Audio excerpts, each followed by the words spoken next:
Ever find yourself like really geeking out over your gear? Trying to get that perfect feel back. Mm-hmm. Well, get this.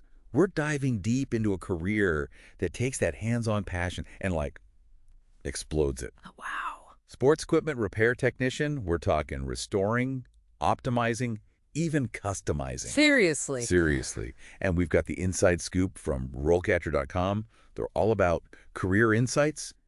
And let me tell you, this is not just fixing a flat tire. This is next level. So what are we talking about here? Like, what kind of equipment? Dude, that's the cool part. It's not just one sport. We're talking everything. Hmm. Restringing tennis rackets, calibrating archery sights, Uh-huh. even like repairing camping gear. It's wild, right? The sheer variety in this field is kind of amazing. You could be working on anything. It's like being a sports equipment surgeon. Totally. You need that steady hand, the knowledge, but then also that creative spark, you know? Right, because sometimes you've got to problem solve on the fly. Big time. Think about it. Matching the right string tension to a player's swing. That's like an art. Or figuring out why a fishing rod keeps snapping under pressure. You've got to be a bit of a detective. Exactly. It takes technical skill for sure, but also that deep knowledge of sports, how the gear is supposed to work, how athletes actually use it. So it's not just about the tools, it's about understanding the game. 100%. And honestly, the work environment is way more dynamic than people think. Okay, so tell me, is it all greasy workshops and cramped back rooms? Some places, sure, but you could be in a dedicated repair shop, a bustling sporting goods store, even working outside at a sporting event. Whoa, I never thought about that. Yeah, or a campground even. There's a real demand for these skills everywhere. And speaking of demand, with the whole sporting goods industry blowing up like it is, Huge. I bet job security is pretty solid. You're not wrong. I mean, projections show the industry reaching $624 billion globally by 2027. Yeah, for real. And that means a growing need for skilled technicians to keep all that gear in top shape. But, and this is key, it's also a competitive field. Right, so how do you stand out? That's where specializing can really make a difference. Like, imagine you become the go-to person for customizing high-performance bikes. Oh, that's smart. Right. Or maybe restoring vintage baseball gloves. Yeah. You find your niche, you become the expert. It's like any passion, the more you know, the more valuable you are. Yeah. Okay, so say someone's got the passion, they're ready to get their hands dirty. Mm-hmm. What does it actually take to get started in a career like this? So you can't just like walk into a shop with a toolbox and be like, yo, I'm here to fix stuff. Right. Haha. Probably not. What's the deal? Is it like years of apprenticeship or something? Like you got to find a master craftsperson to teach you the ways. Not quite that old school, but yeah, practical experience is huge in this field. Can't really learn it all from a book, you know? Makes sense. So where do you even start? Well, there are some core skills, things every aspiring technician needs to have down pat. Okay, break it down for me. Someone's listening right now thinking, this sounds like me. What should they focus on if they're serious about this? All right, first and foremost, you got to be comfortable with tools, tech, the whole 9 yards. And it's not just like screwdrivers and wrenches. Oh, it's more than that. Oh, yeah, we're talking hand tools, sure. But also mechanical equipment, even some diagnostic software depending on the gear. So someone who like enjoys tinkering with their own bike, taking apart electronics, they'd have a head start. Totally. But it's not just about knowing how to use the tools, right? It's about understanding the equipment itself. Oh, so you need that sports knowledge too. Exactly. Knowing the ins and outs of different sports, how the gear actually works, how athletes use it, that's what allows you to diagnose a problem accurately and then actually fix it the right way. You can't fix what you don't understand. 100%. And then, on top of that, you got to have the attention to detail. I'm talking serious precision. Oh, I bet. Like what kind of stuff? Give me an example. Okay, picture this. You're restringing a tennis racket. Sounds simple enough, right?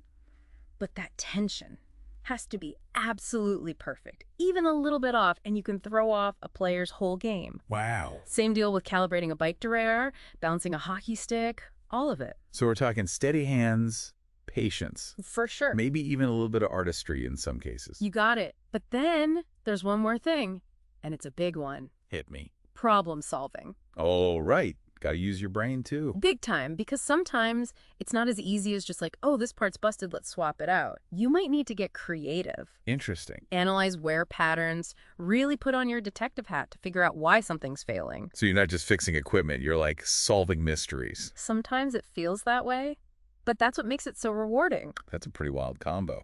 technical know-how, sports smarts, and then that creative problem-solving on top of it. It's a unique blend, but that's what makes a sports equipment repair technician so valuable. They've got the whole package. Okay, so someone's hearing this, and they're like, all right, I'm in. I've got the passion.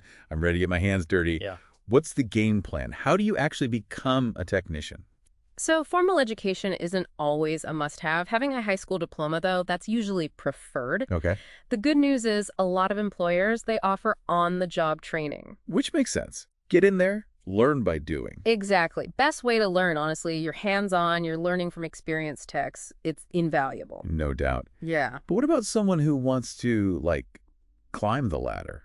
They don't just want to stay at entry level forever. Is there room to grow in a career like this? Oh, absolutely. The career trajectory, it can get pretty exciting. You can specialize, you can lead, even innovate within the industry. Okay, I'm intrigued. Walk me through that. What does that progression look like? So you usually start out entry level, right? You're learning the ropes, getting that hands-on experience. Makes sense. Got to start somewhere. Exactly. You're mastering the basics, working alongside more seasoned techs, really soaking it all up. Yeah, like an apprenticeship almost. Kind of. And from there, you move up, become more independent. So that's like the intermediate level. Yeah, exactly. You're diagnosing and tackling a wider range of issues. More responsibility too, I bet. Oh, for sure. And you might even start mentoring newer technicians coming in, sharing what you've learned. Oh, cool. So you're not just fixing gear anymore. You're passing on the knowledge. Right. It's like that whole each one, teach one kind of thing. But then it gets really interesting when you hit the senior technician level. Okay, so what's that like? What makes a senior technician different? Well, now you're talking about leading a team. You might be developing repair protocols, making sure everything meets quality standards, that kind of thing. Oh, wow. So big picture stuff. Yeah, you've got to be able to see the whole shop, the whole process, maybe even handle some inventory management, customer relations, the whole 9 yards. So not just a gearhead anymore, but a leader, a problem solver on a whole other level. You got it. But for those who really want to push the boundaries, there's the master technician level. Master technician. That sounds kind of legendary. Right. Those are the folks people seek out for those crazy, complicated repairs. Like, they've seen it all, fixed it all. The gurus. Basically, they're mentoring the junior techs, sharing their wisdom. They might even work directly with manufacturers. No way. What would they do with manufacturers? Give feedback on designs, help improve the equipment, really push the boundaries of what's possible in the sport. So they're not just fixing the gear, they're shaping the future of the sport. That's the idea. But look, we've got to be real. It's a competitive field out there. So how do you stand out? That's the million-dollar question. Right. Well, luckily, RoleCatcher's got some killer resources. And I'm talking about their AI-powered interview prep. It's a game changer. Okay, what is it? So imagine this. You have access to a database of over 120,000 practice interview questions. Whoa, seriously. Yeah. And they're tailored specifically for sports equipment repair. It's like having a cheat code for job interviews. No kidding. You'd walk in feeling like a total rock star. Exactly. Plus, they got this awesome CV and resume analysis tool. Helps you highlight your skills and experience. It's like having a personal branding expert in your back pocket. 100%. But beyond the tech and the tools, what really makes a difference? Passion. That genuine enthusiasm. Yeah, you can't fake that. Nope. Employers, they can spot it a mile away. They want people who love what they do, people who see this not just as a job, but as a way to be part of something bigger. It's about that feeling you get when you fix something, You solve the puzzle, get someone back in the game. Exactly. And the industry is always changing, new tech, new materials, all of it. You've always got to be learning. 100%. That's the key, man. Attend workshops, stay up to date on the latest trends, even experiment on your own time. Always be growing. Exactly. That's how you go from good to great. So we've covered a lot of ground here. What's the one thing you want our listeners to take away from this deep dive into the world of sports equipment repair technicians?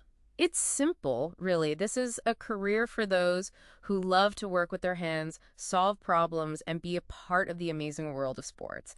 It's technical, it's challenging, but it's also incredibly rewarding. It's more than just a job. It's a passion. And hey, you might even end up designing the next game-changing piece of equipment. You never know. So for everyone listening, if you want to learn more, head over to RoleCatcher.com. They've got everything.